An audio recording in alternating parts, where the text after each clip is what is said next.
Good evening, good evening, good evening, good evening, good evening. Ladies and gentlemen, WeatherBrains episode 1020, 1020. This is for the 4th of August, 2025. The weekly weather show for weather geeks, dweebs, nerds, dorks, and weenies. And next week we're going to be able to resume the pre-show. I'm excited about that. For the past 6 or 7 weeks, we've had some logistical issues where I could not begin the stream until very close to the top of the hour. But next week, August 11th, I will be in a position where we can do the pre-show once again. I'm very excited about that because people miss it. The pre-show, it's magical. We do three things during the pre-show. We share boring personal stories, humorous anecdotes, and from time to time we say really, really outrageous things. But it'll be back next week. We'll start the pre-show typically about 10 minutes before the top of the hour. And I'll be in a very different location next week. Very exciting, different location. Times are changing. All right, Bill Murray.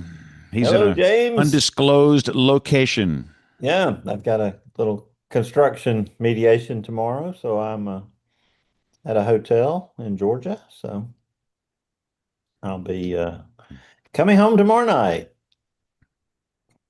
All right, so And James, Macon, Valdosta, I don't have any Athens. AirPods or anything tonight, so make sure my sound is not a problem.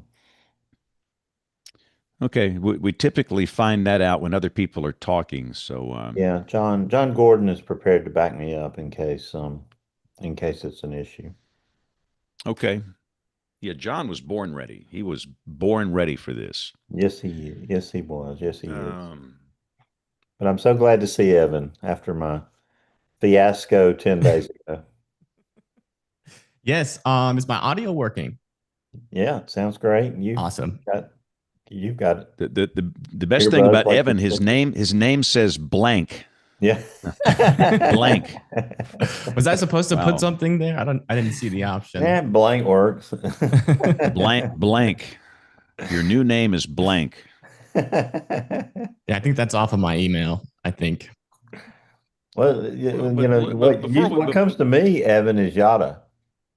Yes, that was like the first kind of thing that I thought I would might do on YouTube, which was like news, but I stopped doing that pretty quickly. well, before we hit the recorders, let's get real. Is that your real hair? Yes. Yes. It probably not for long. It is receding. Well, you got any product up in there? No, no product. Nope. Just Wow. that's just how it goes when I put my hand through there about 500 times. A lot of those follically challenged people were always curious when we see a full mop up there to know if that's your real hair, and if so, what you got up in there. So, I literally would have to get an instruction manual for a comb if I had to use one. So, Oh yeah. it's been that Hadn't long. had a blow dryer in 40 years, James. Yeah, I had none of that. It's foreign to us. All right, let's get this thing started here. So here comes track one, and here comes track number two. And here we go. In five, four, three, two, one. You're listening to WeatherBrains. They're kind of a big deal. Hey, hey, hey. You heard that from Bill Curtis? Maybe we are, maybe we aren't. But this is Weather Brains, episode number 1020. 1020 episodes. How crazy is that? And we turned 20 years old in January. Doing this a long time. But we're glad you're here. This is the weekly weather show that's all about weather for weather geeks, nerds, dweebs, dorks, and weenies. And we always have an assortment of characters on the program. And I see Dr. James Adelot in Tulsa, Oklahoma, with his Boomer Sooner flag. James, who's the first football team on the OU schedule this year? I believe it is that Midwestern powerhouse, Illinois State. Hey, About this quarterback y'all got, James A. I hear he's pretty good. I think they're going to be pretty good this year. I mean, injuries and all. Every football team says that. So doesn't Oklahoma come to Alabama this year? I I think believe they so. That's Yeah, that's the do. rotation because that's Alabama was one in of the Norman last year. tickets I've got in my little package for this year. Ah, You need to come, James, eh? You should. At some point we've got to get the equipment in there because it's coming fast, and we take the equipment we use home every year after the final home game, but it is coming fast. I mean, goodness gracious, and it, Yeah, it 4 feels weeks. like gotta- footballs should be flying here. We got to build some Where football we are, forecast graphics quick, James, man. where we are, we had a few spots on the eastern side of the state holding in the 60s all day today. 60s, Whoa. which is I guess it was near. our coolest maximum in Birmingham. I didn't check it, but I'm sure it had to be. Yeah, yeah. The record was 78. Birmingham officially hit 77 today. So the old Oh. record low high was 78 in 1966, and it is What was a the fall all-time feel August to the record? air. I didn't get a chance to look that up. Maximum or minimum? The coolest maximum in August. That I will do my homework while we're doing the show here. And I bet you Rick Smith knows out there. But Rick Smith Yeah, is he a probably just has it memorized. statistic giant. There's a lot of meteorologists that can spout all that stuff off. That's not me. So So I was going to ask, what is the lowest maximum for the month of August for Oklahoma City? I'll look it up while we're doing the show. Yeah, that's That's right. the Rick and I answer will right be over there. here digging into Googling. into the records here. Yeah, that's I'm Hardcore. right. doing ASIS even as we speak. Good luck with that. 67 on an August 30th. So yeah, we were a long way away from that. I can tell Okay, by I think James it's- A's look, he's going to have it here in about 30 seconds. So I may know will. Tulsa's. I don't know about Norman's. I know we had 2 temps in the upper 50s Sunday morning, northeast of here. And that was glorious. But what's a game changer is this AI stuff. I mean, we can make fun of it and mock it, but a lot of the results are pretty darn good. They're not all perfect, but they're pretty darn good when you're looking for some data like that. It was 67 on August 30th, 1986 in Birmingham. And that's not AI generated. Ooh. It's ACIS generated. August 86. Yeah, Goodness, we should remember I was, that. Yeah. oh man, I was actually trying to think. I was just getting back into Alabama after that little stint in Texas. Came back in the fall of '86. It was a transition time there. But anyway, John Gordon, get us out of this rat hole, please. We're in trouble here. How are you, sir? It's good to see you all. Evan, great to see you. We had an old-fashioned cold front came through. It's like Jesus parted the Red Sea. We had a dew point in Louisville in August of 52, Saturday. Woo! I thought hell had froze over. It was fascinating. Okay. People say, what do you want for Christmas? I want a 50-degree dew point in August. I got in And- trouble in a rehearsal for saying that word Friday. Cold front? Well, Yeah. the problem, our dew points are not lower here, and it's still got the muggy feel to it. So there's a difference right. between a 69-degree dew point and a 52-degree dew point. There's a huge difference. These wedge fronts are not going to drop the number like that. No, that was I- not it Right. anyway. But And my pick of the I tell week. you, on Friday, I got to practice with the great James Spann. It was like having Bear Bryant give me Oh. coaching tips. Oh boy. James A. Did he have I'm a hat serious. on? I learned more in 1 hour of rehearsal with this man that I will, that I will use for the rest of my life. That was invaluable. It was Bill amazing. Bill was good. We're kind of doing simulations and preps for this new Alabama Weather Network product we're doing, and it starts a week from today.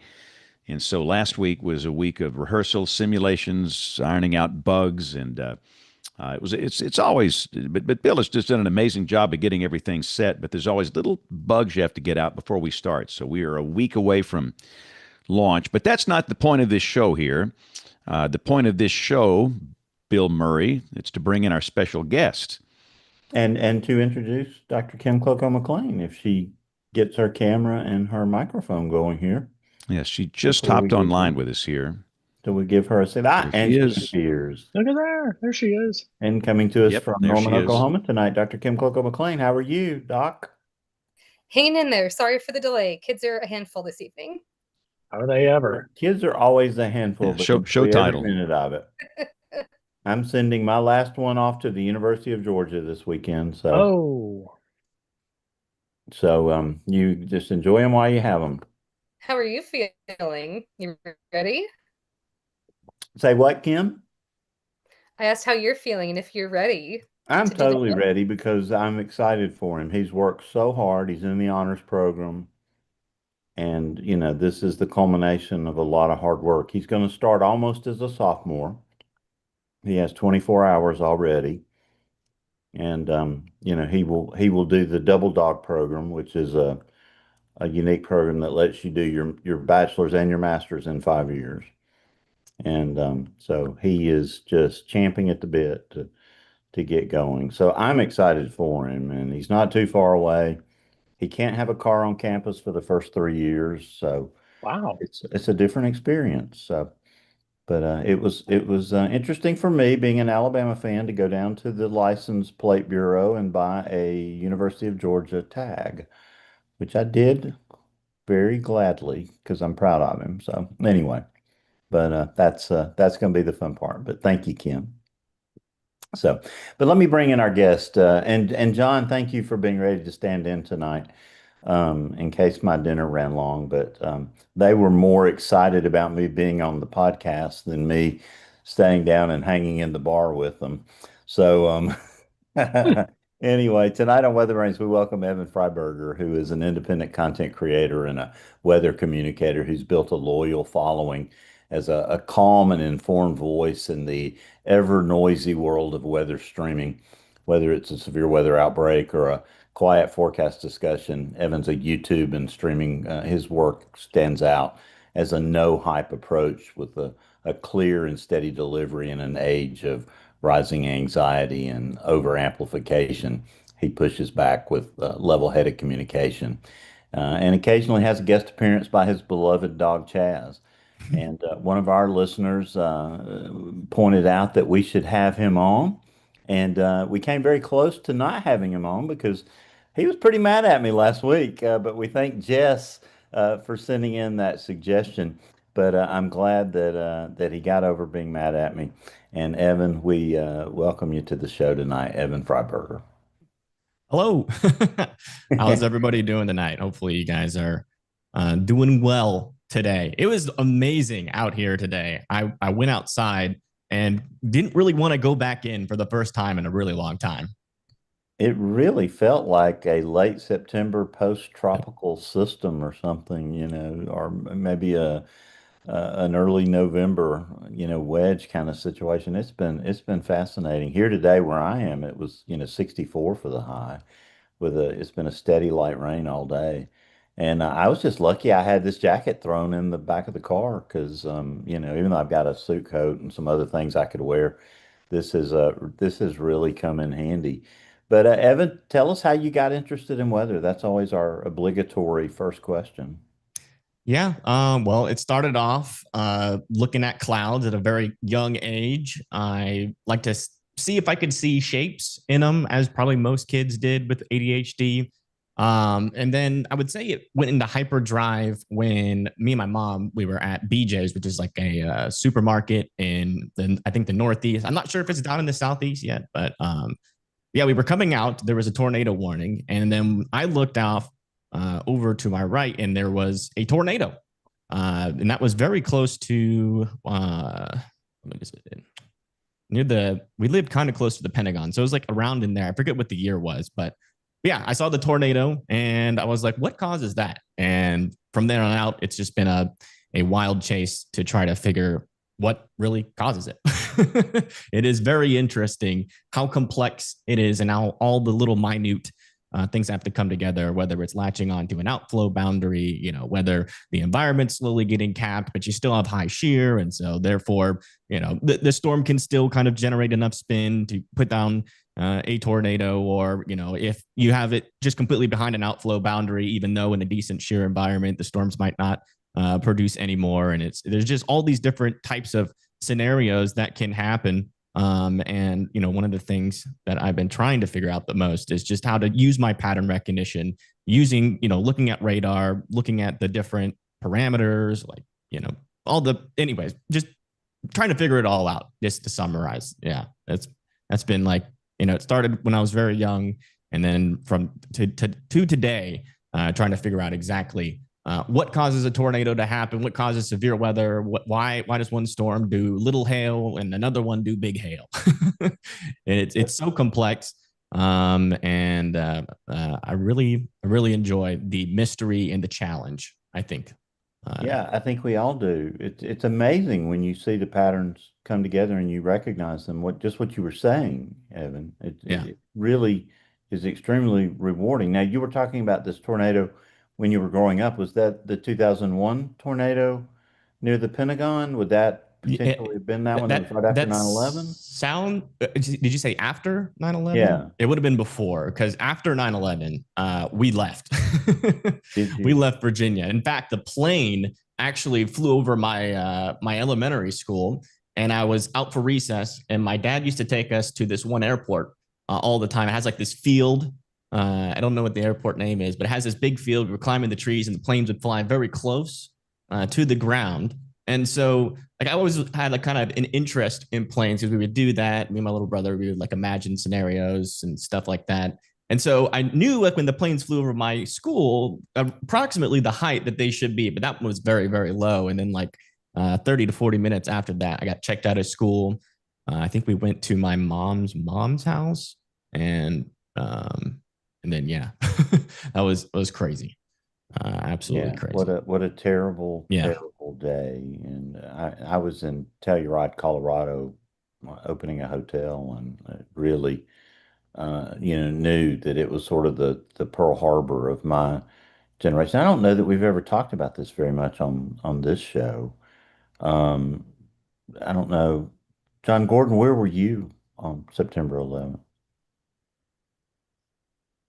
I was getting ready to fly tropical storm. Help me out, James. The one in the Gulf, Geraldine or Josephine or whatever the one in the Gulf off Florida was. Anyone remember? I don't remember that one. Well, we were walking and we heard from CNN that a small plane went into the World Trade Center. I walked in to look at the small plane. It was not a small plane. You could see a large hole. So they grounded us. We were grounded. I didn't know that. That's amazing. Yeah. It was a terrifying, terrifying day. James Spann, Gabrielle. oh, very good. James Gabriel, that's Spann. right. There goes that amazing brain. Give him some AI and he's really dangerous. James Spann, where were you that day? What do you remember about it? 9/11, our youngest son was in pre-K, preschool. Like he was, I guess, 4 or 5, and he was born in 97. So I was getting ready to take him to the Miss Anita's school where he went to school. And I saw it as I was walking out the door and came back and then realized this is a big deal. And I had to speak in Vestavia that day. I remember the talk, and it was just surreal because nobody gave a red rip what I was saying. They were all focused on that. But it was a different world back then. Times have changed. Yeah, I literally thought about going and getting all the money I could out of the ATM and driving back to Alabama because I thought it was the beginning of something even bigger. James A., any recollections or thoughts from that? I time? Yeah, I was at KOTV in Tulsa doing mornings, so we were all at the station watching it happen, and it was chilling to say the least. Mhm. Yeah, I remember, walking over having an experience, like you did, John, where somebody said, "Hey, Mr. Murray, there's a plane's gone into the World Trade Center, a small plane." And I went and looked, and about that time, the second plane went in, and I went, "We're at war. This is not an accident." And went back to our office, and just was consumed the remainder of the day watching the president and all the different announcements. Kim Clocko McLean, you probably were pretty young when all that was happening. Oh, that's so She was in generous. fourth grade. Fourth grade. Yeah, she was I think probably she in was preschool born. in that time. Were you born? Yeah, exactly. Very good. Very good, Mean John. guys. I mean, I was actually just thinking as Evan was like, "Oh, it's over in my elementary school." Like, oh, geez. Well, so I had just started college that fall. I'd been at Purdue for like 3 weeks at that point, and I was that morning. I was in like an early morning pre-dawn, chemistry lecture, and I walked out and I saw like people weren't being normal. Like there were people out, but they weren't just like walking to and from class. They were like zipping and then congregating in small groups. And this was 2001, so like we didn't have everybody on smartphones. Like people were actually talking to each other. And there were people just walking around saying, "Oh my gosh, like something has happened." And I ran into a group of ROTC guys who were talking, and they were a bunch of people wearing their uniforms on campus that day, which added to the surrealism of all of this. But they told me that there'd been a plane crash in New York City, and that no one knew what was going on. So I walked into the dorm, and it sounded like everyone had the same TV station on, all like it was just like booming. And I went up to my room, and my roommate was in there. And we had our little TV on, and they had I think the second tower had just been hit, and I got there to watch that just happen, and I just dropped to the ground and cried because I felt like, well, the whole world is shifting right now. Mhm. And in the dorm, though, there were a bunch of people from all over. So there were people from New York City and from Washington, and they were brand new freshmen, and they were beside themselves because they couldn't get through to reach family out there. It took hours for them. And I had one girl in my room just sobbing, was holding her. I just met her, and it was a pretty crazy thing to go through when you're brand new at college. And I had a friend of mine who was at the Air Force Academy, and like one of my closest friends from high school had just started out there, and we were just like, we didn't think you were signing up to really go to war. But then he served. He just retired. He'd been, in the Air Force that 20 years after graduation, but he did lots of flying out in the Middle East. It shaped a lot of people's lot of the world, It's still hard to talk about to this day for me. And that museum is exceptionally well done. It is, James A. And I hope we keep focusing on remembering it. For several years, I would always watch, and I was glad they would have special remembrances on the networks, on the anniversary, because it was hard to relive it, but I didn't want to forget it, how it felt, because it was so moving. Rick, you're a good one to bring this sort of to a close because you always have something so incredible to say. Well, you're going to be disappointed here, but no. I vividly remember I was on the 10th floor of the Federal Building in downtown Fort Worth, Texas. I was working at Southern Region headquarters at the time, and we were just starting.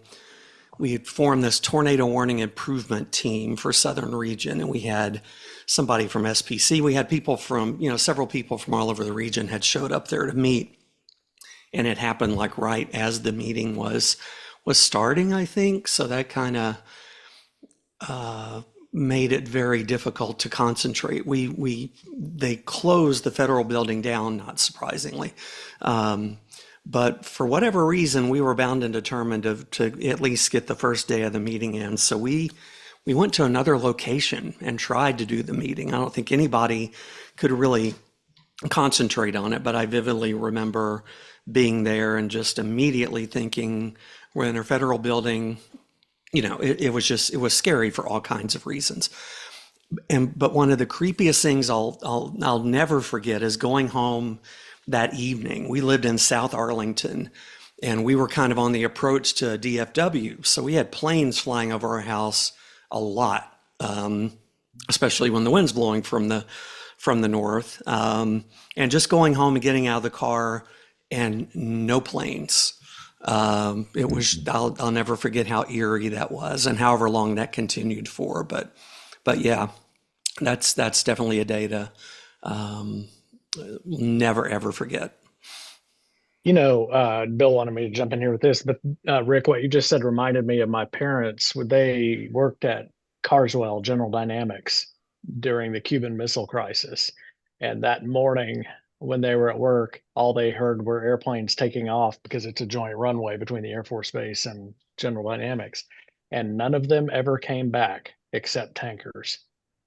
And from noon on, they had armed guards walking the perimeter. And that was before the president spoke, so they knew something was going on. But yeah, Bill, what you wanted me to share as part of a transition, I guess, is Tornado Warning Improvement Team might be the worst acronym ever.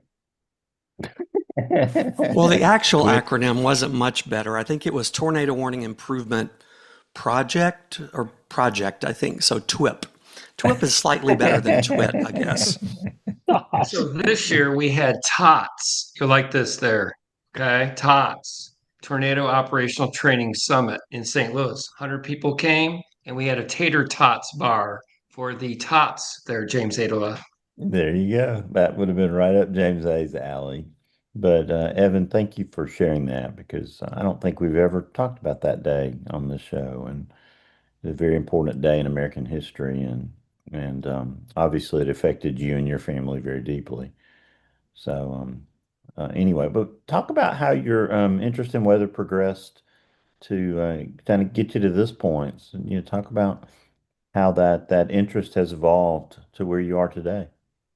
Yeah. Well, after I saw that tornado, I got more interested in weather. It eventually really started to, for a little bit, from probably from around 12 to today. I've had a lot of interest in studying climate change because I somehow ended up on I figured out later in life they were a little bit on the doomer side of the equation. Saying oh, there's about to be a 50 gigaton methane burp out of the Arctic permafrost, the seafloor, which is, I don't think that's possible, but I think it could slowly leak to that extent over time. But yeah, a lot of interest in that. And then, it eventually, as I got older and older, I started to go back to, what started it all, which was, I want to try to unlock the mystery, not only of climate change, but also of weather in general, how storms form, how hurricanes form, and all of that. And just try to figure out the dynamics at play, the kinematics, and try to unlock the mystery. And I've kind of, for YouTube, I got interested in doing that because I saw Ryan Hall doing it.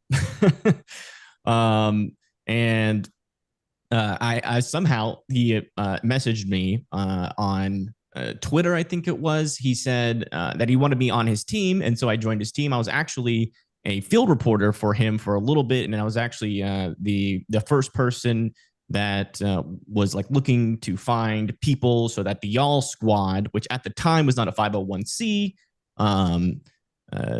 make sure that, we find somebody that actually needed the money and try to organize, what they needed for, their situation, which was unique every single time.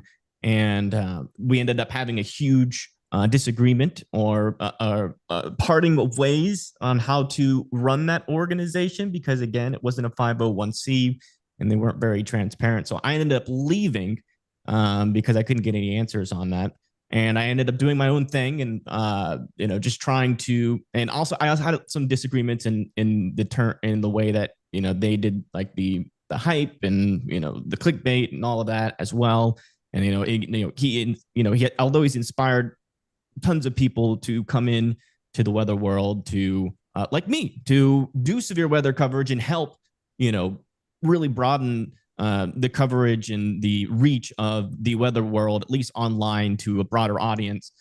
He's also inspired a lot of people do more clickbait. And I really do feel like that's one of the main reasons, like the fear mongering, the clickbait, the communication crisis that we have right now is like really the reason why I've been getting into the or trying to do my best to bring that down a peg. And I'm finding it very hard because it's really easy to wiggle out of a bad forecast, or it's really easy to wiggle out of like a thumbnail. You're like, a lot of people say like, "Oh, did you watch the video?" And in my mind, if you're using like bullcrap clickbait that shows a hurricane hitting Florida, like it's all over the place where that's happening right now, actually. And if and they say, "What did you watch the video?" It's like, but you just got like thousands and thousands of people probably to mistrust you, and you can really tell when you look at their video where they have like 30 to 40,000 views, but only like 300 likes, because people are watching it and then they're just like, "What the heck? I was expecting to see a forecast for Florida because there's a hurricane coming that way, but it's actually going to go out to sea." Or it could go out to sea. We still don't know what that storm's going to do, but there's no models or no agreement on the models or on the ensembles that's saying a storm is coming for Florida, or that we're even in the time frame that Florida should be worried, about a particular storm at this point. It's I feel like people are the trust is on like a knife's edge. And, I hope people start using more responsible, language, and, only reserving the strong wording for when we know, or at least have some or a decent amount of confidence that something is going to happen. Like there's always going to be, like, even when the models are kind of agreeing on a couple of different things, there's usually still some unpredictability we never know for 100% certain. But once that confidence crosses a certain threshold for an event that, actually deserves certain strong wording, when you call every storm before that huge, it has no meaning when there's actually a huge storm. And I really I don't know personally if that's the case, but I do know that that it definitely does worsen the communication between the creator and the viewer, because how are they supposed to know?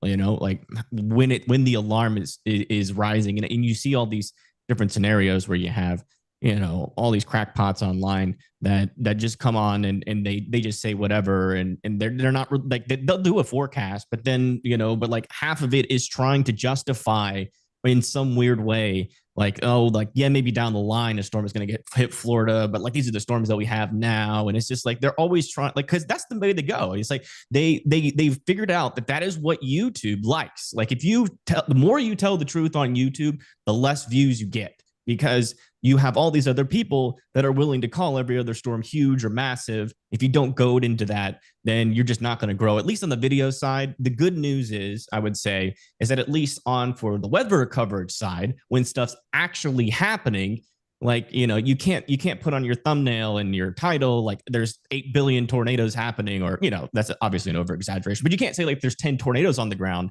and then, keep an audience for very long when someone tunes in and it's like, there's actually not 8 tornadoes on the ground. But yeah, it's there's thankfully still that aspect where, like, that's how my channel has grown. The video side of it, I don't even try anymore because it's such a mess. It's such a mess. Yeah, so Evan, this is John. I watched your video you posted yesterday on the tropical, the BS. I really liked it. I thought that's very good. Mr. Span and I love to tell it the way it is, the straight shooting express, right? Straight shooters. Straight shooting express. So I was really impressed, Evan. So every one of the spaghetti plots, for instance, okay, those are a various model. And then people say, well, these are the models. Well, that's not really true, because there's members of each model. Each one of the models has hundreds of members. And sometimes it's really good to go in and look at those particular members and see where the trends are for various features of whatever you're looking at. And I commend you for calling out the tropical people. A friend of mine, who I won't say who it is, but a friend of mine in the media was always saying, well, they shouldn't name that storm.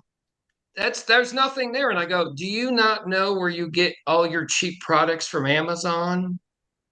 They come from ships.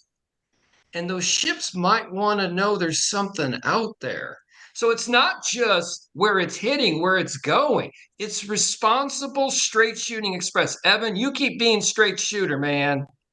Okay. James Spann is my hero. Okay. It's mine too. He said during the Texas floods that he got more hate in 3 days than he had 3 years. I think what you told me, because the people on one side, chemtrails, that's another thing. If you say anything about chemtrails, you are a what? Fill in the blank, James A. You are a If you believe in chemtrails, people. And then other people, it's all the president's fault. We don't have staff, blah, blah, blah. And James was just trying to tell the truth, and you got attacked. Did you not, James Spann? It was rough. It was really rough. And listen, I deal with this stuff on a daily basis, but and you got it from both sides of these political extremists, these radical left wing, right wing extremists. And the truth doesn't matter to them. It makes no difference. They don't care. They're just going to come after you. They're programmed to attack, attack, attack, attack. If you think anything that you're doing has anything to do that might harm their political worldview, their political ideology, their candidates, their people, and you've got a subset of folks that believe that we control the weather, that I'm being paid by the United States government a large sum of money with weekly or monthly checks that come in to cover up the fact that the government is spraying our skies with chemicals and chemtrails to control our minds, poison the people, and control the weather. And we caused the flood. We, the weather enterprise, the government did, and we covered it up. They caused the floods in Texas that killed those children because it was a punishment because Texas voted for Trump. And again, I have to get all my stories straight, but that's the line from one side. And then the other side, it's just as rough that you start being called phobes and deniers and all this stuff, So we have a mental health crisis in this country. We have a mental health crisis in this country, and I choose to believe there's still a lot of people that are critical thinkers, that are able to process information and find the truth, and they want the truth and they know how to find it. But these people are so loud, it gives you a distorted sense of what society is like. So you've just got to shake off the haters and move on. But yeah, it's getting pretty rough out there. yeah, it's getting really rough. Yeah. Evan, I'm sad to hear your challenges trying to even be in that space and like try to put that soundness of mind into especially the longer forecast period. It makes a lot of sense what you're saying, that there still is some opportunity and real coverage to differentiate yourself. And can you tell us a little bit, I if you can, I know that part of what is going on is not just about having a lack of followers, but part of it too is that some people become like disciples of some of the people that they follow and they just love, and then they can actively go and attack other entrants into the market. And you had sort of a split in this, and as you went to try to stand up your own operation. It's not just people deciding to go out and try to fill a market niche. It's this very different and difficult landscape. Can you tell us how that went for you? Did you have to navigate some of that? Do you think that some of that is part of the landscape that you and other digital creators are having to navigate as you start up, and try to compete in that marketplace? Yeah, I mean, it is extremely challenging. It is very competitive. That the general, like the what everybody used to think what media was and what news was. It's not just weather, it's news. It's pretty much everything that used to be on TV. Even golf is on YouTube now. I mean, YouTube is becoming the central platform, at least in my opinion, the central platform for all these different news organizations. And they don't really seem like news organizations because it's usually just one guy or sometimes one guy in a room with multiple people. But they have whole teams behind them. They're earning millions of dollars. They all have like these big corporate sponsorships. And they have tons of money flowing through their hands into their media production, and it's basically just a newsroom, kind of like somebody trying to do it maybe a little bit different. Maybe instead of a bunch of big screen TVs behind him, they got these little neon signs. But yeah, I mean, the thing is like there are a lot of different divides out there. Some of it is exposure. But if you're consistent and you continue to push forward, that's you can eventually get a push hold. You just have to kind of be insane, and just kind of keep doing the same thing over and over and over again. It does change a little bit, but ever so slightly. So you just got to keep doing it over and over and over again, expecting somewhat little results. But there's also like a money divide. Like for instance, when you get these big media dudes that have tons of money, and actually raises the prices. Like one of the things that I found really interesting was that the more famous, like for instance, Ryan Hall or like Max Velocity got, the more expensive storm chasers have been getting. And the price has gone up like 10x. It's crazy. And so like smaller creators, even creator like me, I have to have friends that are storm chasers, or I wouldn't have any storm chasers at all. And those are actually pretty important in coverage nowadays, because not sure if you guys have noticed, but at least on the weather side of things, it has just kind of come upon us that we are now storm chaser DJs now because of how we've introduced them or how they've been introduced. And if you go live without storm chasers, you're not getting any viewership, because people actually want to see the storm itself, or the tornado as it's happening. Like I would probably say, if like I have my base audience, which is about 300 to 400 people each stream, but without storm chasers, it would never go up over that. I do not believe, because there's a lot of people that tune in that are watching me that are not in the path of the storm, and they just want to see the storm, period. And so I found that interesting that money started to become a barrier now, and I'm sure that's for a lot of other people, mainly for the storm chasers, also for like equipment. Like if you're just starting off, you're competing against like video quality, you're competing against graphic quality, you're competing against computer quality. If you don't have a good enough computer, it's going to stutter on stream, it's going to be lower resolution, and so there's that kind of barrier as well. And yeah, I mean, I the only thing that I have seen where you have like disciples come from one channel to another trying to steal viewers or something like that, or they're or like people trying to come and be unfair in competitions when people come into, and I'm not sure if they do it on purpose, or I mean, I can totally see there being like a group of people in each channel, maybe sending over viewers to be like, oh, this person's live. Like they do that. Like, I think people usually do that just to like alert you, just in hopes that you can use their feed for the most times. But yeah, I mean, like that's like, I don't really see that much like behind the door shady stuff, really.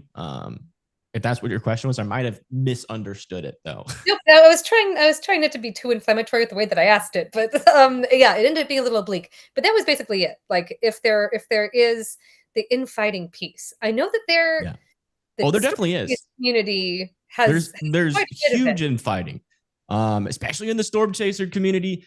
Like people will actually slash tires. I've heard stories of people actually slashing tires in the middle of a hurricane. Yep. Actually slashing. Well, let's call them out. Who did it?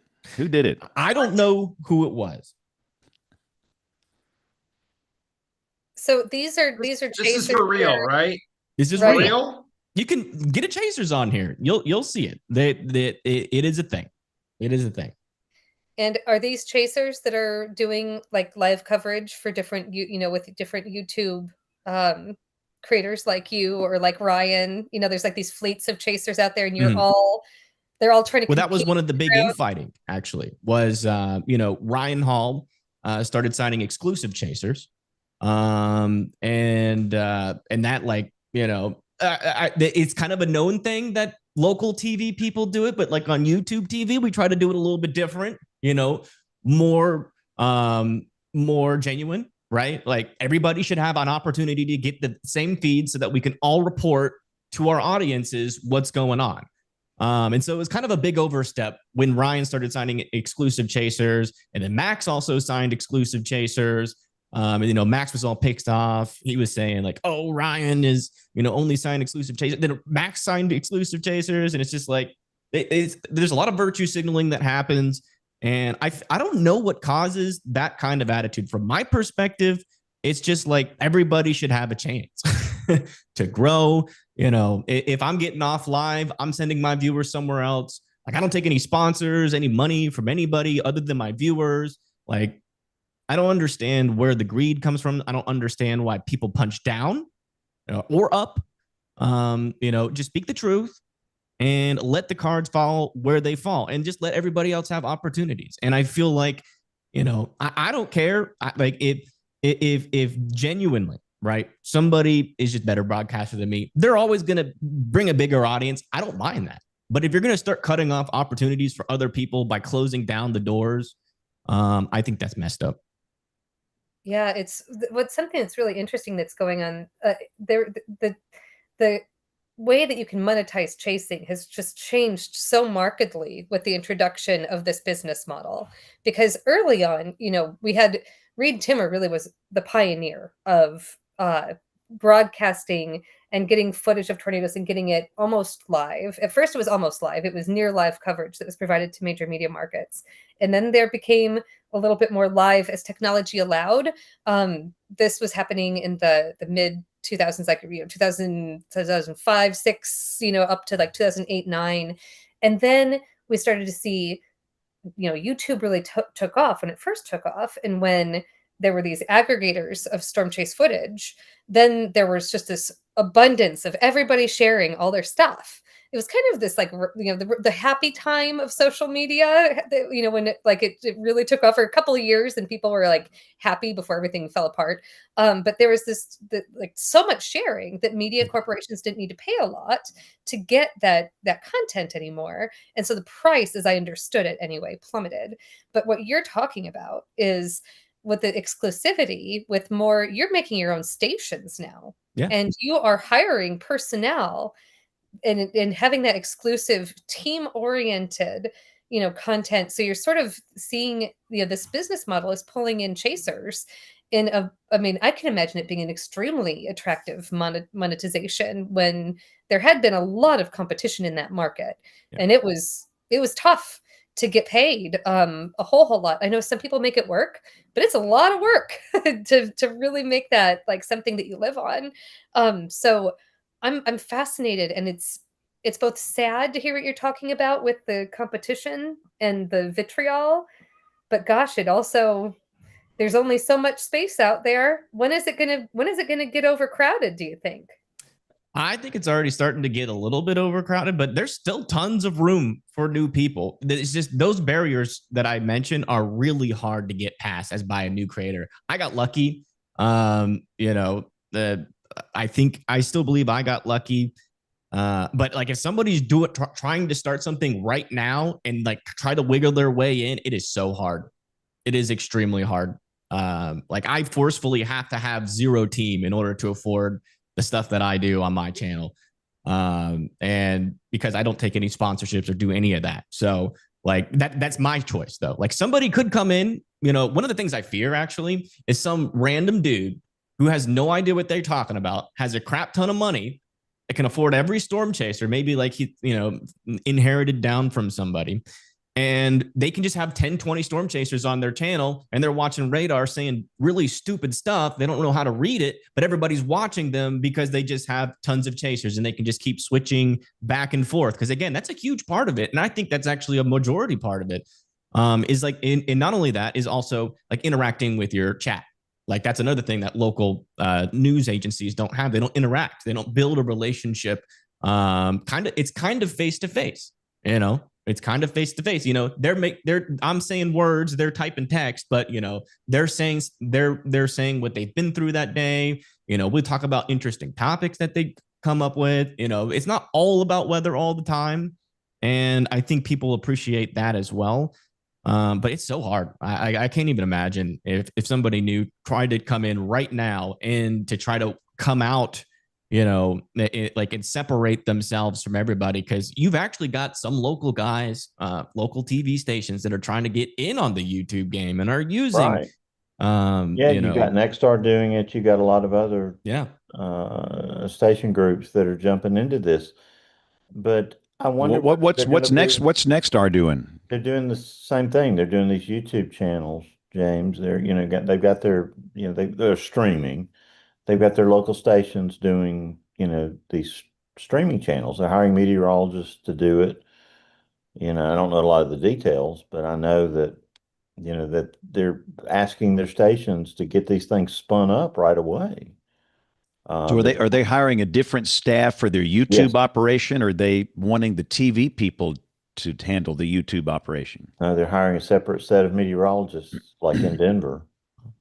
And they're going to create content on a channel, you know.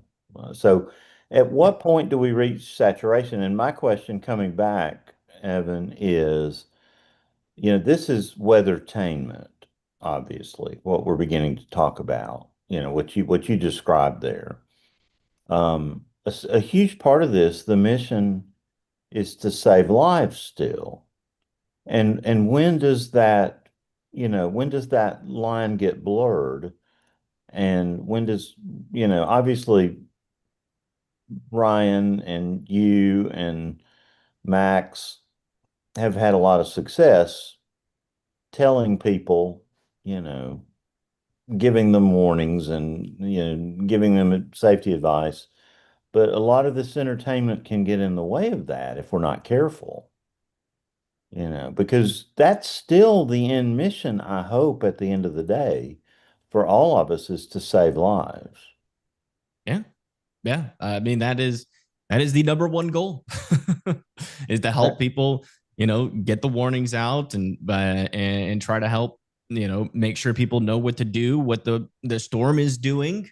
And yeah, I feel like honestly, that is a big problem is, hyper focusing. Well, I mean, I think a lot of people do have great coverage on average. I don't think like the weather entertainment part of it is overcrowding the information too much. But I can see a scenario where you get somebody that's really popular, for the wrong reasons and is only like the entertainment part, not really the informational part. And if somebody gets for some reason goes into that stream looking for information, they could be in danger. But that's the thing, it's the Wild West. There is no regulation for any of this. Anybody can pick up a mic, anybody can get a camera, and anybody can say anything they want on YouTube, on Twitch, on Twitter.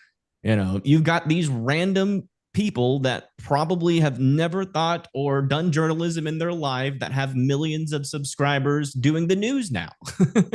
And that's the whole problem.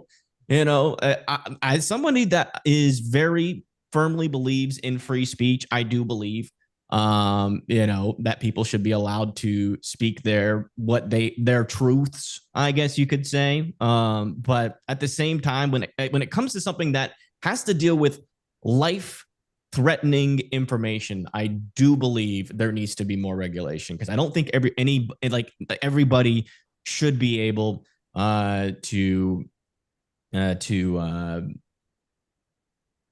try to communicate like what a tsunami is going to do, or try to communicate what the weather is going to do. Because, you're talking about, yes, on the off days where it's just severe weather and you have 60-mile-per-hour windstorm, everybody goes indoors and away from windows, the chances of someone dying are super low. But if nobody trusts the weather, by the time you get that big tornado come through, you're going to have like 200, you're going to see death rates or death tolls go up, right? Because people get desensitized, and they don't really take it seriously. And, that's what I fear, is that we get into this kind of like, just in general, like this mass psychosis of where everybody's just so desensitized that nobody can really look around and point to who's more crazy or not, because we're all kind of going through it at the same time. That's one of the things that I fear that is going to happen. Well, the upside to the whole process, and I mean, there are a lot of upsides, and I admire what Ryan's doing and what Max is doing, and certainly what you're doing too, is that we're creating an armada of weather ambassadors that we would have never reached before. Mm-hmm. Um, Hundreds of thousands of people are watching these streams. And you can debate any of my points here, but I'm really happy about that. And maybe some of them are watching for, ostensibly for the wrong reasons or whatever, but I see lots of things in their chats and things that are very positive, about them calling their friends and family and using their social media outlets and, contacting people to let them know that there are threats. We need more of that. We had a flash flood threat in Alabama Saturday night. We needed a little more amplification. We lost a person early Sunday morning, and the Weather Service in Birmingham was beating that drumbeat very strongly Saturday night. But, some folks didn't get that message, unfortunately, and, it led to a fatality. That's our worst nightmare. And that's what we're trying to prevent. And so we're creating this whole new crew of weather ambassadors, and I love that. And any of the panel can, agree or disagree with that too. But I'm really excited when I see you guys' audiences growing like crazy. I watched, Max go from, I think when I started watching him, he was approaching 100,000 subscribers on YouTube. And then I turned around, and he's at 1 million. Ryan's numbers have been, meteoric. I learned about you through our listener that wrote us, and I've loved watching your streams, and you know, you have some incredible things to say. So, and I love your non-hype. This is the thing. This is the drumbeat that James beats into us every day. We're not going to have weather alert, days, and we're not going to be hyping it, every fog event and every, rain event just to drive ratings. We just don't do that because we need people to pay attention when the weather does turn serious. And that's the downside of those things. So I'm glad the chasers are benefiting. I hope, I thought for a second, well, maybe there'll be more chasers. And then I thought, oh Lord, we certainly, have enough chaser convergence as it is now.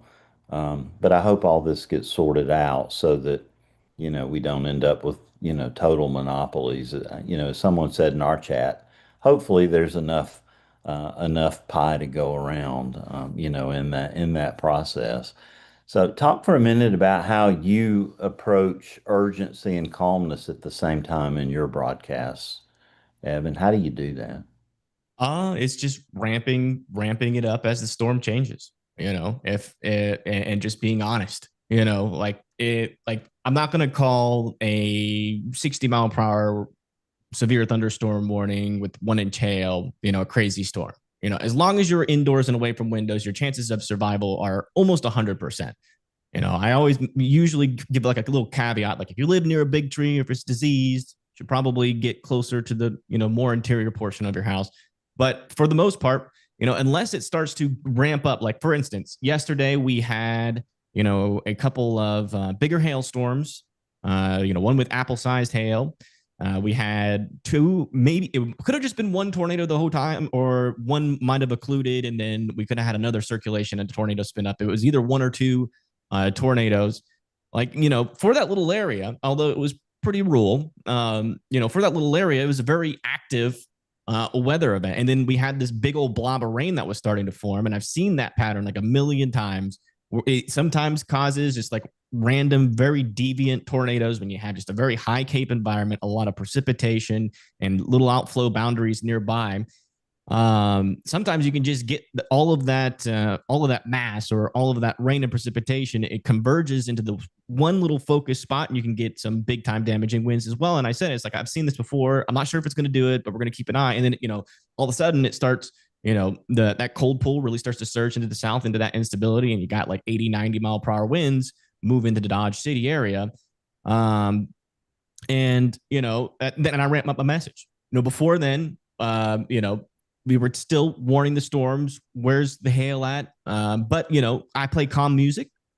I want people to get the message that it's urgent, but I also don't want them to panic. If they panic, they're leaving stuff behind, or maybe animals or whatever. If they're more calm, they can act and get their stuff together, their family together a lot more effectively than when they're panicking. Panicking is never good. It's never good to panic, right? And if you're saying like every storm is like a super bad storm, then they're going to be panicking all the time. And so it doesn't even matter if there's no ramp up or ramp down with the threat, then you're just always keeping, especially people with storm anxiety, on the edge of their seat, clenching their teeth, super stressed all the time. And I don't believe that's very good for them. And I don't think that's very good for just people in general. And yeah, it's just it's I want to keep people calm, because in my mind, if someone's going to go to their safe spots, they're going to go to their safe spots. If they're not going to go to their safe spots, there's probably nothing I can say to convince them. One of the things that they say does work, though, is showing the tornado. Maybe that might get them in their safe spots, or maybe they go outside on their porch to see it themselves. I live in a very, I would say, pretty nonchalant neighborhood in the middle of nowhere. We had a tornado warning. I went to the tornado shelter. Tons of people were there. Like 70 to 80 people were in that one tornado shelter. So a lot of people took shelter for that storm. They took it seriously, even though on radar there wasn't really too much rotation, but there was a little bit. And yeah, it's just mainly for my whole mindset is trying to keep people as calm as possible, while also telling them like, hey, there's a tornado. Like, I'm not going to sit there and be like, oh, don't worry about it, there's just a tornado on the ground. Like, it obviously ramps up as the tornado's on the ground, but I want to make sure that they're in a level-headed space as they go into these more dangerous weather events, because again, panicking doesn't help anybody. And I feel like that's what makes money nowadays, is just causing everybody to panic. Well, Right. Well, it's to the point and where there's Kim, I want to piggyback that before you start. I'm sorry. no, sorry. Go Because I ahead, think Bill. your point that you're about to make is so important. But I want to say this because I think something Evan said is so important. And I'm glad he's watching out for folks who have storm anxiety. I see it in all the major YouTube meteorologists' chats. People are petrified. And I'm not criticizing the meteorologists, but the people that are there, a lot of them are there because they're scared to death. And I'm not saying that the meteorologists are scaring them. I'm saying they're clinging to any piece of information that can help them get through this event. And I think it's incumbent on us as meteorologists to help them get through that. Because I was one of those people, as a child. The mere mention of a severe weather threat put me in the highest level of anxiety. And so I feel for those people, because the greatest thing you can do is arm yourself with information. And going to your stream, Evan, obviously is a calm place to do that. Hopefully, Ryan and Max, the listeners are finding solace there too in all of our efforts we do. I just wanted to point that out, and thank you for reminding me to do that when I get that opportunity, to remember those folks that have storm anxiety, because it's a very, very real thing. So with that, Dr. Kim Cloko McLean, you always make the best points, and I wanted you to make the point that you made in chat.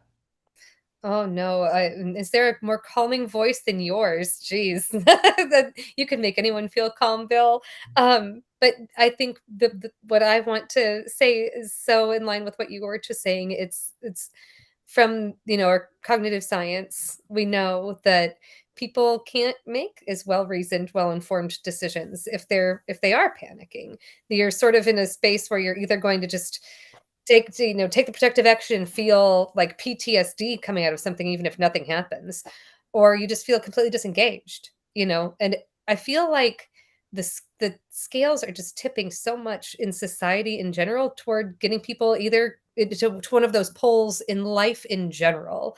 If ours isn't the only threat people face, and if they're being bombarded by all of that stuff and just constant weather anxiety, yeah, it's going to work against a person. We have this really strange, like challenging problem where we have to find a way to break through the noise, but not just add to the noise. And so what I really appreciate about your approach is trying to be that like very well calibrated. This is a time when it really matters. We're going to be on this now. Sorry if you guys can hear a barking dog behind me. um, oh, there's a lot happening at my house today. Speaking of cacophonies, a lot. Speaking of breaking through the noise. Anyway, something that I think is really useful about what you're saying too is that there are a lot of different audiences out there, and they're going to want and need information in different ways. I think it would be a mistake if all of the folks coming into these platforms all try to do everything the same way. Differentiating the product is what works in like every other market. And in ours, it's also an important part of the safety mission. There are people who come from different countries who don't know the first thing about tornadoes. They might need somebody who, you know, speaks a different language, who has a different knowledge base, who knows where to start with them at a very different level, whatever. Like there's a whole host of different kinds of businesses people could start to address the needs of different populations, to, stand up different kinds of stations. So I love what you're doing. I think it's a needed part of this whole conversation. And that was the point I wanted to make, was just about the importance of having that differentiation. We were talking about what we were talking about before with the crowding, I think is a little bit more about the physical space component, at least to me. It's just like surrounding a storm with a bunch of chasers. That's where things can start to get physically crowded. When it comes to the communication piece, we can have a lot more channels actually and still not be too crowded, I don't think.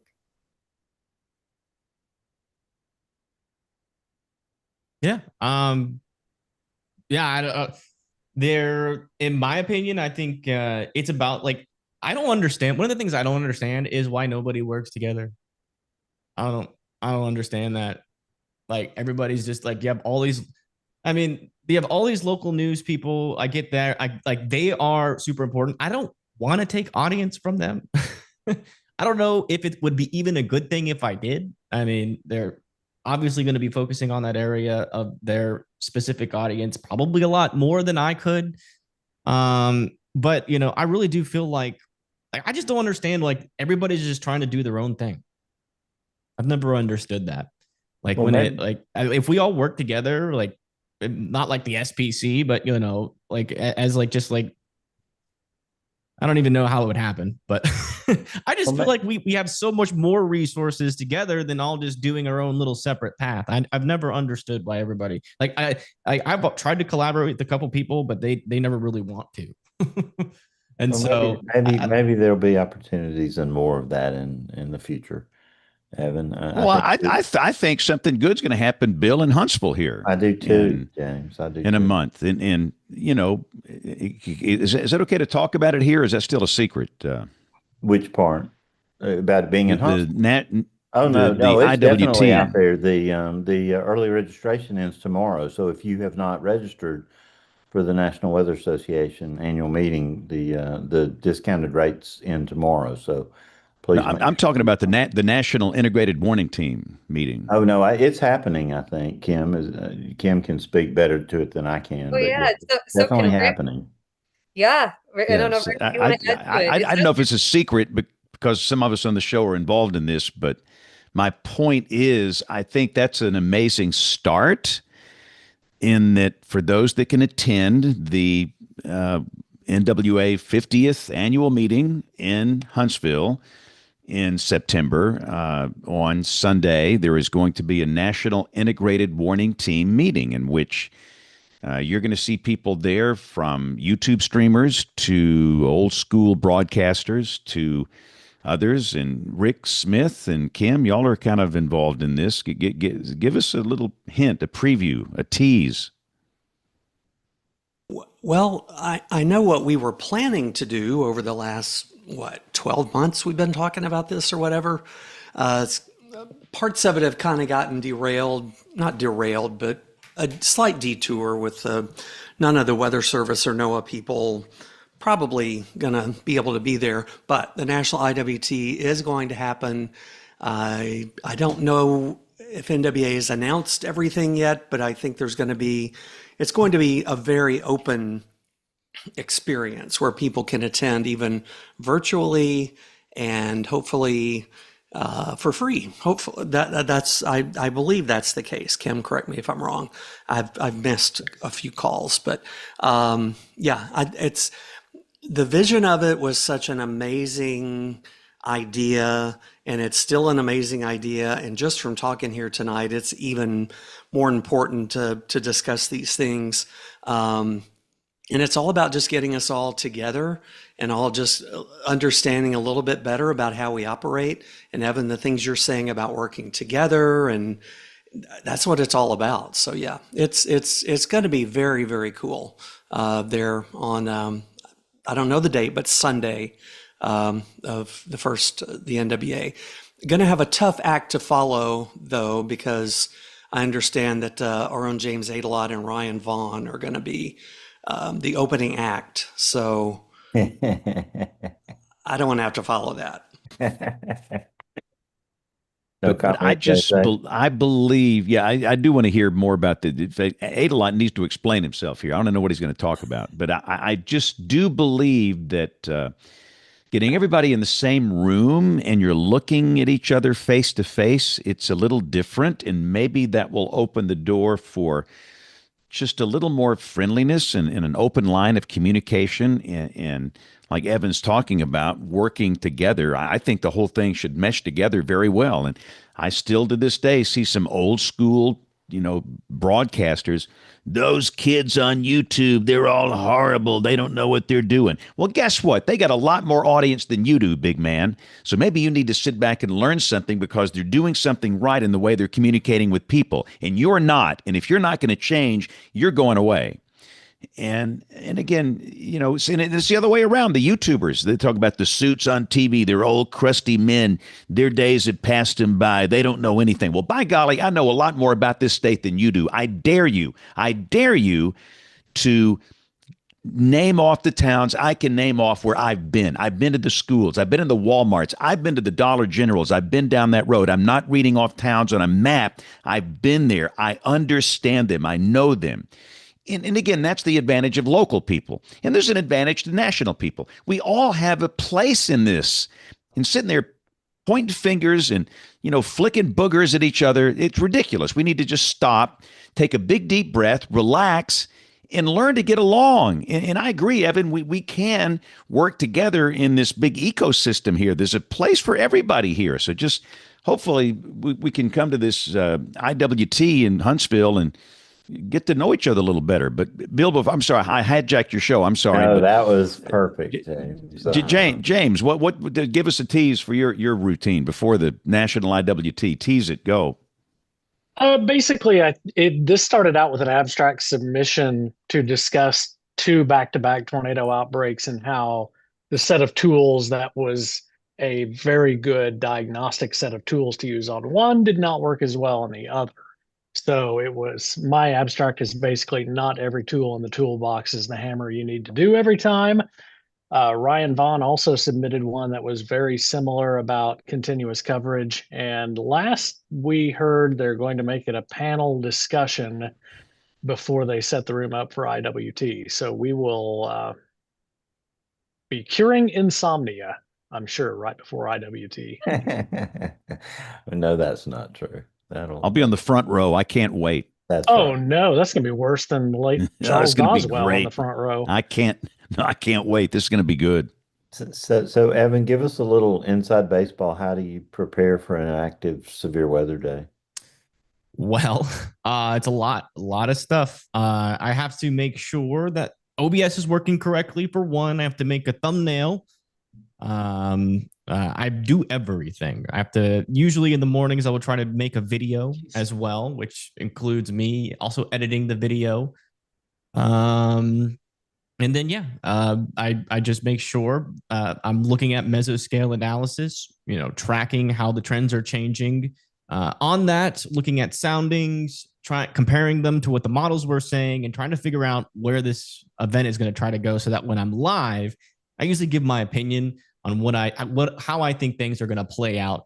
And I do pretty decent, I would say. I really do think if you really pay really close attention to mesoanalysis, one of the things I found out recently, especially for the Southeast, is that when you're dealing with lapse rates below 6, even in a high shear environment, it is hard to get tornadoes. We've had a lot of 10% hashed risks bust due to that one factor alone. It's just too cool at the surface. And so whenever I see that, I let people know. But I always say, it's still the high wind shear. Things could still happen eventually. If the clouds clear out, and the surface starts to warm a little bit more, and the lapse rates improve, you will definitely start to see some more tornadoes. So I like to make sure that I have that kind of, I guess, opinion set before I go into it, just so that, I can let people know, like, here's what I think, and then here's what you should do type deal when I start off my stream. Because if I don't get that out of the way, then, if it's going to be an active day, I won't have much time to talk about that. So I usually take, try to get that out of the way and answer people's questions before things get started. But yeah, I mean, it's a lot. It's stressful. I make just enough to survive, and that's about it. So I don't have a team that's doing graphic design or doing anything. Everything on my show, other than a select couple of things, like when I'm live, I have mods, my awesome mods, Blondie, E-Rev, Help, now Tornado Explorer, and Samuel as well, helping out. So they help there. They also every now and then send me, like, when they see news online as well. That's super helpful. But everything else, like the overlays, designs, I've had to make in graphics, Photoshop. And the warning program. A guy made it. For some reason, he wants to remain anonymous. I don't know why. I don't get that. But he made the weather program, I think using AI coding, and he lets me use it on my channel if I pay him $10 a month. So that's also something that I didn't do. But yeah, I mean, it's overwhelming. It's a little bit stressful, but once the show gets started, I'm back in my zone. And honestly, that's not the stressful part, doing the coverage. Because all of that at this point is just secondhand. Because I mean, in 2023, 2024, I covered the most tornado warnings single-handedly, I believe, in the world. So I'm very used to doing this, very used to being in the moment, on the spot, and I remind myself constantly not to get complacent or egotistical, even though I know I get noticed sometimes that, like, yes, I do get things right sometimes, but also get things wrong a lot, and I always want to leave that air, or leave some air for some error. And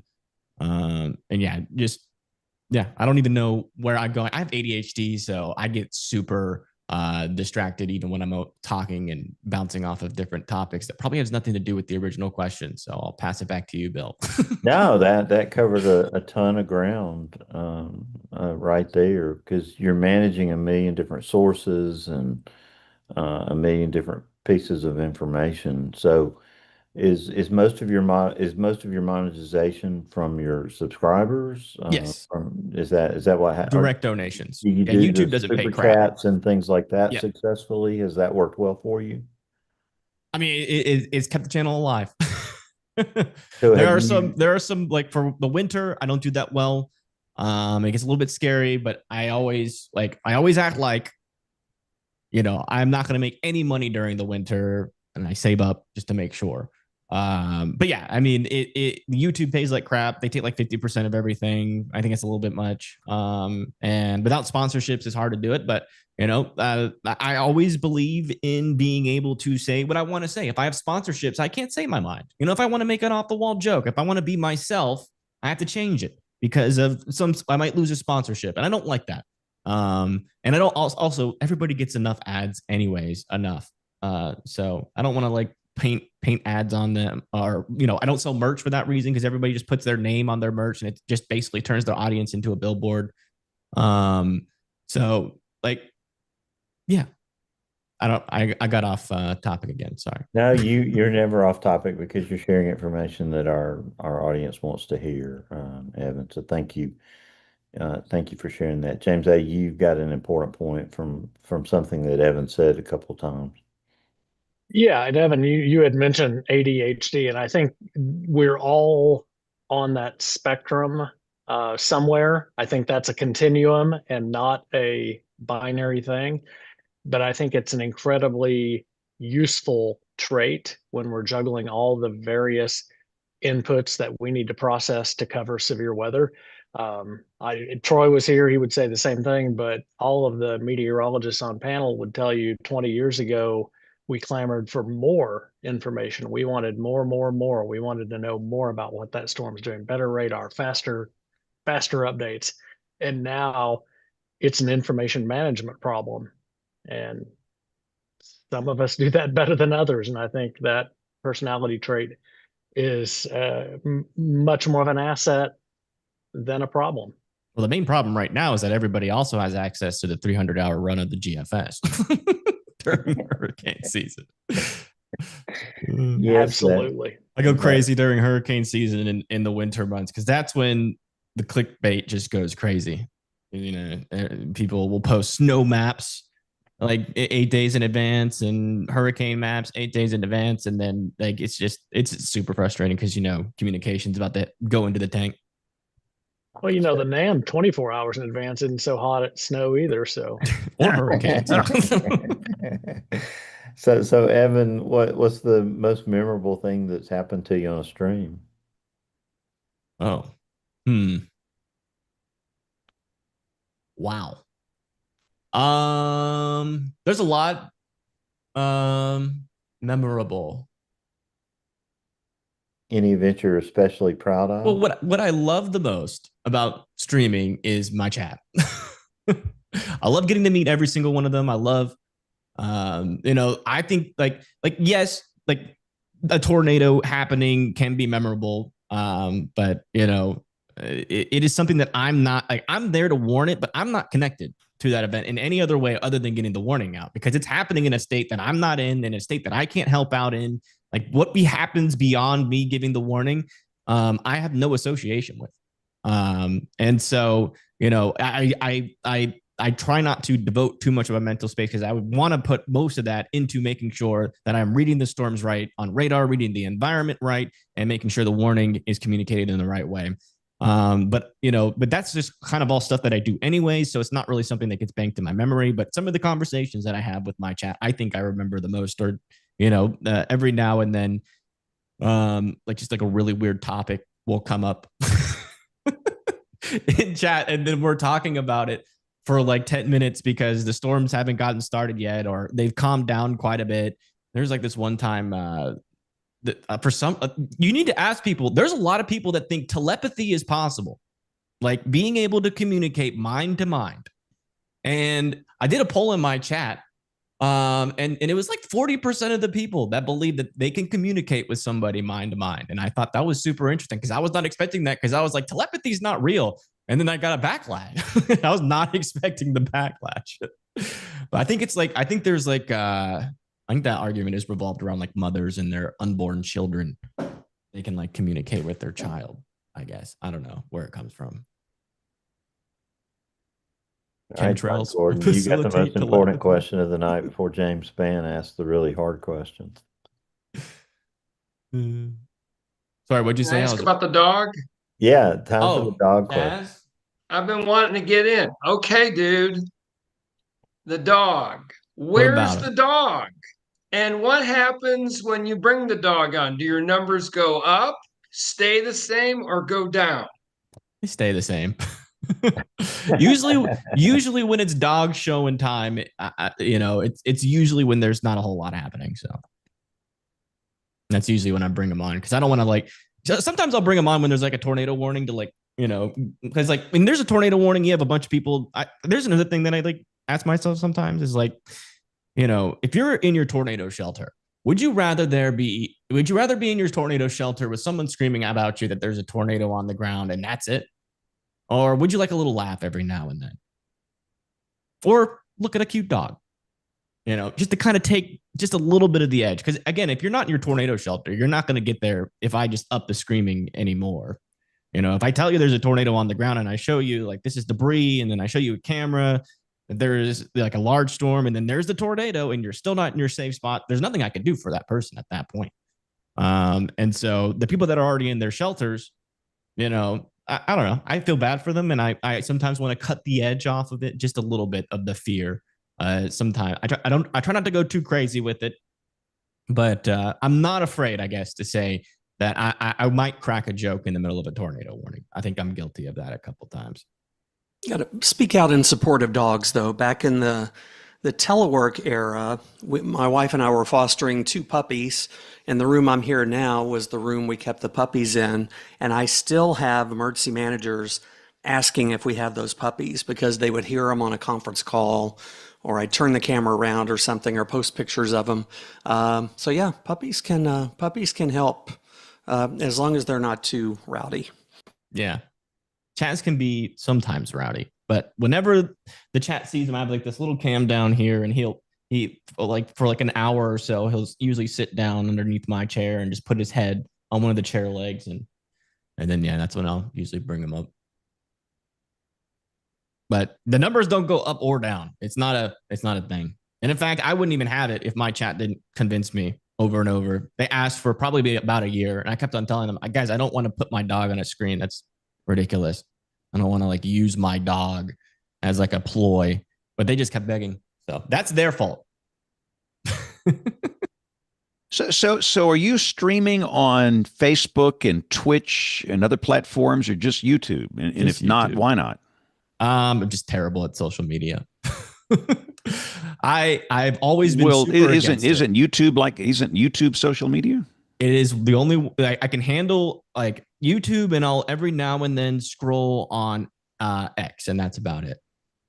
I cannot keep up with it. I should get a social media manager, but I just can't. I can't. But I keep mean, up with I it. guess why not stream on Facebook and Twitch, and it's just a press of a button? You should. I would assume on It's OBS. Why not?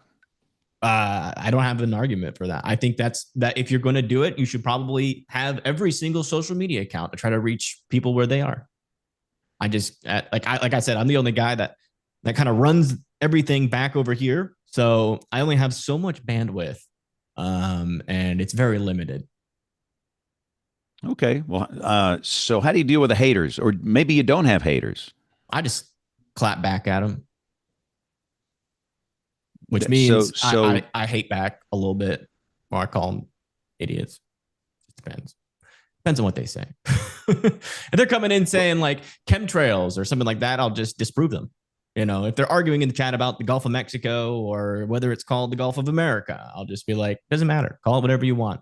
It just depends on what they're talking about. If it's something that's just outrageously stupid, I have no problem saying how it is. But I try not to focus on it. But before we take a break here in a second, we got to say what's going on with this. What do we have here? Would you like to explain yourself? I had way too much fun making a thumbnail. Well, I tried to get a little bit creative because I don't want to fear monger. So I was like, what if I do like a fun little thing for each forecast? And I tried that for a little bit, and it didn't go so well. But I still really like that thumbnail, actually. Well, did you rhyme every line in the video? I tried my best. Wow. So where do you want to be in 10 years, Evan? You got this thing going on now. What's the future here? Just doing the same thing. So you have decided your career is going to be a weather YouTuber. Yeah, unless YouTube goes out of business, which is possible. Oh yeah, that's open to the whatever. main negative. Any of these platforms can go away tomorrow, Right. and not that they will, but they could. And I think that's something we all have to remember, is that we don't own the platforms, and they can change the rules tomorrow. Absolutely. Have you ever been demonetized or gotten strikes? Yes. I am not a copyright lawyer, and I learned not having that skill at the very beginning was a bad thing. Actually, the only person to give me a copyright strike was actually my local news station, WAFF 48. And that's when I learned it's let's call them out here. Come on, what happened? Well, I used apparently their news cameras. I looked it up 2 years ago, and I have never had any problems with it for those 2 years. So I thought the information that I looked up was correct. The information that I found was that it's a gray area. The webcams, because nobody is actually controlling them, they can't copyright it, which I ended up being wrong on that. So I definitely try not to use any news websites ever again. I learned my lesson, and I actually wrote them an email. I'm not sure. They never wrote back to me, but yeah, that was a hard lesson to learn because it's just like, I'm not an expert on that. I've never thought about copyright law. I've seen other YouTubers use webcams and their channels are still up. So I don't know how they do it differently than me. So it's a weird and honestly, that's a touchy subject for me because I just don't know. I wish I had more knowledge in that, but I don't. But yes, I have had that issue and I do not like it. But I Here's understand. my problem. So people send me, let's say somebody sends me a video of a wall cloud. Good looking wall cloud video. It's very impressive, very visible. Ultimately, a tornado would form, and I post it. So the next day, you get a copyright strike from Storyful or Jukin Media or, a Ramadamadama, where they say you owe us $300 because you used our copyrighted video. So what these people do, they follow me on social media and they try and track down these people that sent me the video, and they'll say, we're going to make you piles of money by signing an exclusive deal with us. So they sign the deal, and immediately I get a copyright strike for something people sent me. And that's a scam. And they want me to pay them $300, $500, $1,000 for the material that people sent me. The whole thing is a scam.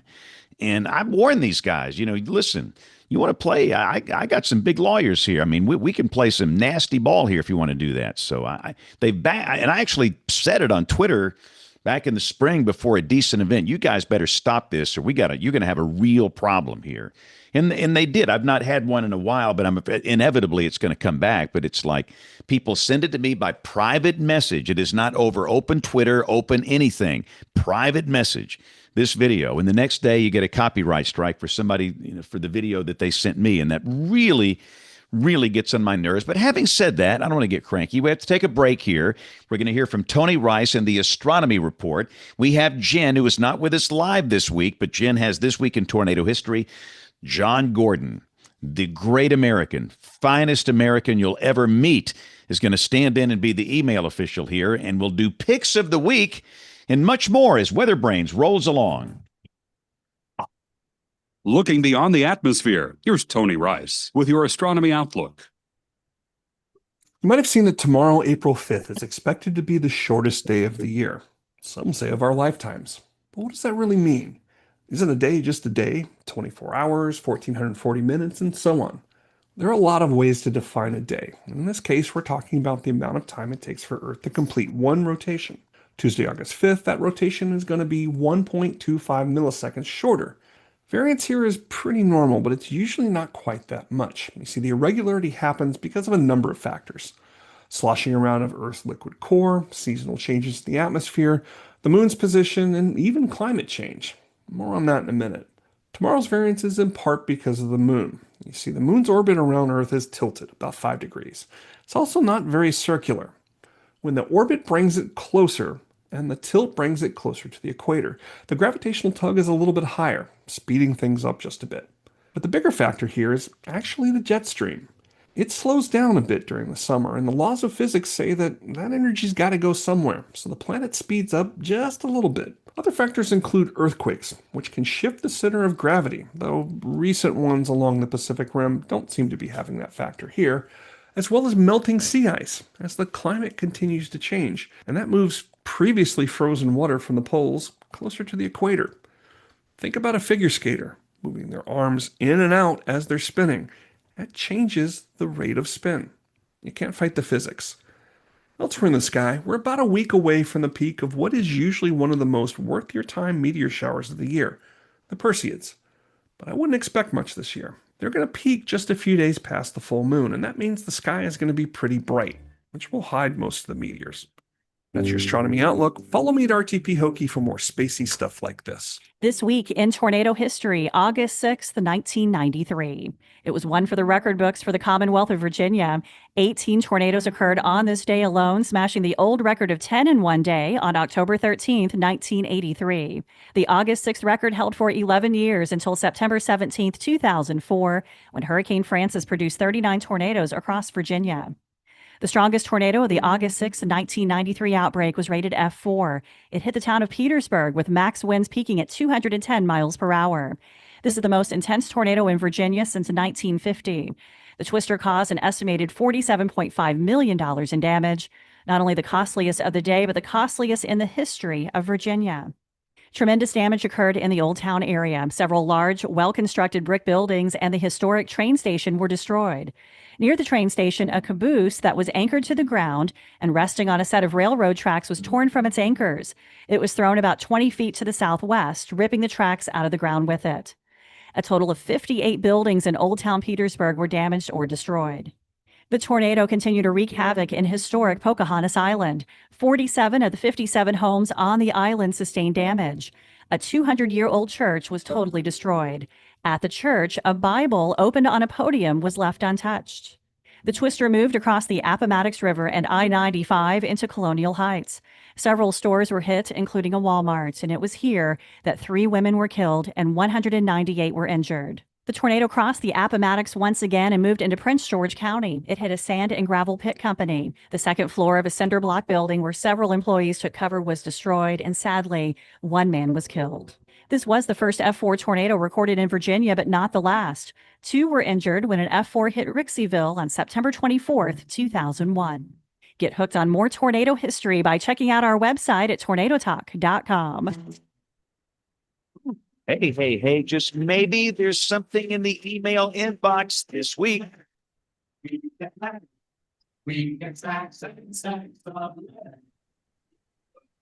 Okay, so I want to thank a bunch of our listeners. James, Doug D, Traverse City, Michigan, sent us a nice note about the ice storm for March 2025 and said that we mentioned it. The national media totally ignored them. Secondly, Randall Servey, a professor at Arizona State University, sent us a note about giving us a heads up about the WMO and the longest lightning discharge ever, now called a mega flash. There's something for you all, mega flash. 515 miles, which is 40 miles longer than record. You're going to love this, James. I laughed so hard I was in tears. Rod Woodward went on a road trip from Texas. He wanted to go down to the Gulf Coast. He went out of his way to go to Jim's Barbecue, Billingsley, Alabama. Greatest barbecue in America. That's a road trip. That's a win right there. That's outstanding. The greatest stop on a trip ever. Rod said you're basically Guy Fieri, Triple D, diners, drive-ins, and dives. So that's it. That's that one. Okay, the next one all of us get in on. Steve Holmes, Iowa City, Iowa, sent us the video and link about the Lightning and the Orioles game where all the fans were asked to leave, and yet they continued to play the game. Did anyone have any comments about that? James Abelda, what comment do you have about that game? I don't know why, but it always seems to come back to baseball. And I think, isn't it up to the umpire to make the decision? Yeah, that's why. Because a good friend is a groundskeeper at Fenway in Boston, my happy place, and I actually talked with him for a pretty long time a couple of days ago, and he said, yeah, and most of these umpires have no earthly way of knowing how far away the lightning is. They don't have access to real-time radar, accurate lightning data. And they're just kind of eyeballing it and listening for thunder and looking around to see a lightning flash and thinking, how archaic is this? I mean, are they getting no weather information, James, from anybody? Well, they did get a briefing before the game, but during the game itself, when you've got to make the call, I don't know. It's just, and I think it varies from park to park. There's not really a standard in Major League Baseball. So we need to get somebody on the show from Major League Baseball, somebody on the show, maybe in the off season. And I want to get Trout on the show, Mike Trout. I know people that know people. He's a total weather dweeb. And if you're a baseball person, you know who Trout is. He's kind of, let me put it this way, he's kind of a big deal. So, but if we can get Trout and maybe do a Major League Baseball show, I know some guys. And I can get my guy from Boston to come on the show. So I think we ought to do that. Are you saying that these umpires would have trouble calling that kind of strike too?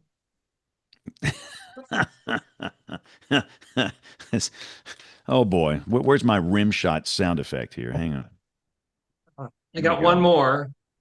I got one more, and everyone gets to play. So here we go. Evan, give us your best answer too. This is from Aaron Tanner. I listened to the WeatherBrains episode about the new Cloud Warriors book Thomas Weber wrote. Are there any other weather-related books that the WeatherBrains panelist crew recommend? Please give me your favorite one each panel member. James. A or S? Anybody. Go ahead. You go first. A, You're the king. Go. Eagle. A, go. Any Grazoulis book. And what you need to do is go back and watch the episode that he was on, the most recent episode, and you'll understand why we say that. I totally agree with that. That's a great choice. Yes. Rick, what's your favorite book, weather book? Gosh, there's a lot of them. I think of ones I read when I was a little kid, and the one that jumps into my mind is the one about the May 2013 tornadoes that Holly Bailey wrote, called "The Mercy of the Sky." That's a very powerful read. So that's one off the top of my head. Okay, Evan. I don't read books. Oh, What? I don't. What? I hate reading text. I'm a visual video learner. I can tell you tons of weather videos I love watching. I don't do books. Okay. We need to change that. We start off by listening to them as you're driving or as you're doing things with headphones on. Yes. That listening to books will change everything. And I'm very dyslexic.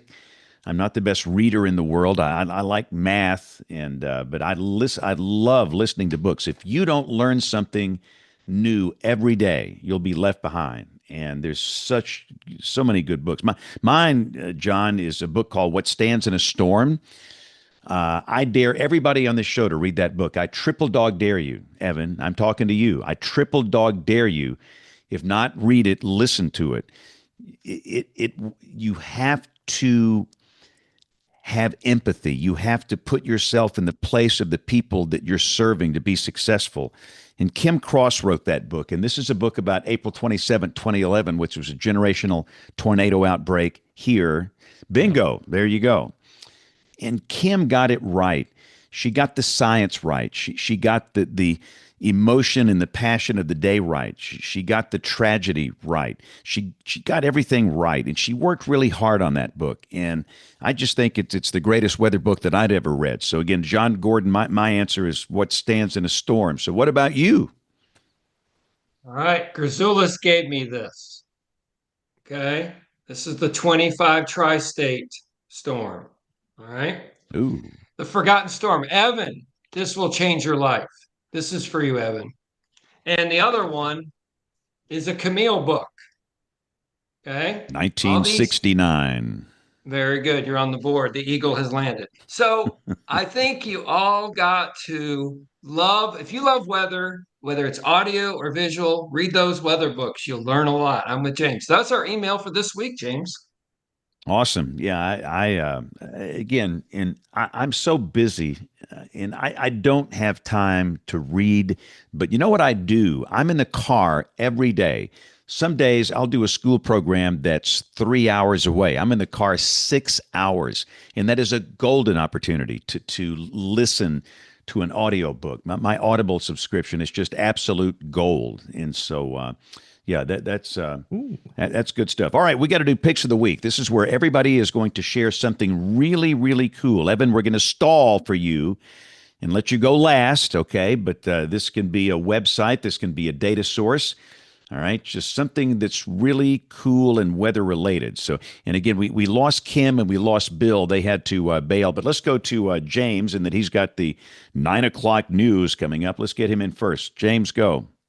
Mine is from the SPC, and it is 12 monthly maps of tornado frequency by state. And you can pick out the quick acute pain that the planes go through in the spring. And you can also easily pick out the slow burn of the tornado season in the Southeast and just how long that lasts. Yep. And again, all the picks will be up on the website, weatherbrains.com. Rick Smith, what's your pick of the week? Well, approaching the peak of hurricane season, Hurricane Center's been tweaking some of their graphics, and this year they've got a graphic that's it's an experimental cone. It has the watches and warnings. You can zoom in, zoom out. You can save it as a ping, as a an image file. It doesn't have the center line in there, so it's just got the cone of uncertainty. They're really doing some cool things with their graphics. It seems like every year they add a new little enhancement. So my pick of the week is that the link is going to take you to Tropical Storm Dexter, but this graphic will be available for any subsequent storms this season. Fantastic. Okay, John, what you got? Okay, so there's a lot of discussion in the weather community about what happened in Qishim Island Airport in Iran on the 31st of July, where allegedly, I always lived in the news, he allegedly shot this person, allegedly. Even though there's a gun and there's a person down, allegedly. But anyway, allegedly, at 6Z, which is 9:30 in the morning in Iran, allegedly it was 104 over 97, which would be a world's record. So there's this website, Coral Reef Watch, NOAA.gov, which basically looks at all the temperatures across the globe, including the Middle East, and you can compare your sea surface temperatures, your dew points. It's got satellite stuff. It's really neat. By the way, for the panel, I always love to do records. I know James and I do this. Do you know what the world's heat index record is? Anybody know what it was? July 8, 2003, Dhahran, Saudi Arabia. 95. Go ahead. Was it like 160 something heat index? You're close. No, you're close. Yeah, it was 178. 95 degrees. Not good with that high dew point of 81. So pretty bad. So know your weather records. And this will be discussed real quick just for the old weather weenies. Years ago, the world's highest temperature used to be in Libya, 136. It held for 40 or 50 years. WMO went in there, investigated the whole thing, realized it was no good, no bueno, gone. And now it's Death Valley. Wow. And that's what, 134? Yep. Yep. All right. All right. And again, all this will be up on weatherbrains.com. All right, Evan, the floor, sir, belongs to you. Give us a good pick. I like the SPC mesoanalysis page. It's one of my favorite places to go. I go there almost daily to look, but I mean, it's pretty difficult to understand if you don't know what you're looking at, but I love it. And also like EODIS, Worldview, or worldview.earthdata.nasa.gov. It's like very high resolution satellite data. You can zoom like way in and really, I mean, this is not really animated, but it gives you like a picture, a worldwide picture, super resolution of the Earth, and I like that as well. All right, that's cool. And we'll put these picks up on weatherbrains.com. And again, mine, alabamaweathernetwork.com, selfish personal plug, in that we start operations a week from today. And the website for now is just kind of in a holding pattern. It goes live August 11th. All the apps are up on August the 11th. And again, it's going to be an interesting project for us. And it's going to be a hybrid between the best of the old, the best of the new. And I'm really, really excited. But again, alabamaweathernetwork.com is my pick. So, Evan, anything else we need to plug here? Plug your YouTube channel. Go. Plug it. I don't want to. Oh, go ahead, do it. I don't do plugs. Yeah, you do. Come on. I'm good. Thank you, though. We got to work on Evan's self promotion here. I mean, we'll put it up on the show notes here. But if any social media accounts you want to plug? Mm-mm. I appreciate it, though. Wow. Well, okay. Well, that makes it easy. So in that case, we got to wrap this thing up. If you are new here, we are typically on the air every Monday night at 7 o'clock Central, 8 o'clock Eastern. YouTube.com/WeatherBrains. And we know that most of you listen, but if you watch or listen, thank you. If you want to get in touch with us, the email address, and John loves getting email, Jen loves getting email. The email address, it is email@weatherbrains.com. So on behalf of the entire WeatherBrains crew, I'm James Spann. Thanks for listening. Have a great week and God bless. Thanks, everybody. Thanks, Thank Evan. you. Yeah, that was Thanks, Evan. honestly really fun. I really like Well, talking to you good. guys. You guys are We a hope great to group be- of people. We hope to make it fun. But It was thanks. That was a awesome fun meeting show. you, James. Yeah, I'm not sure if you remember. we're- I used to send pictures of Scud to you when I was like 12 years old. Way far, Outstanding. and I was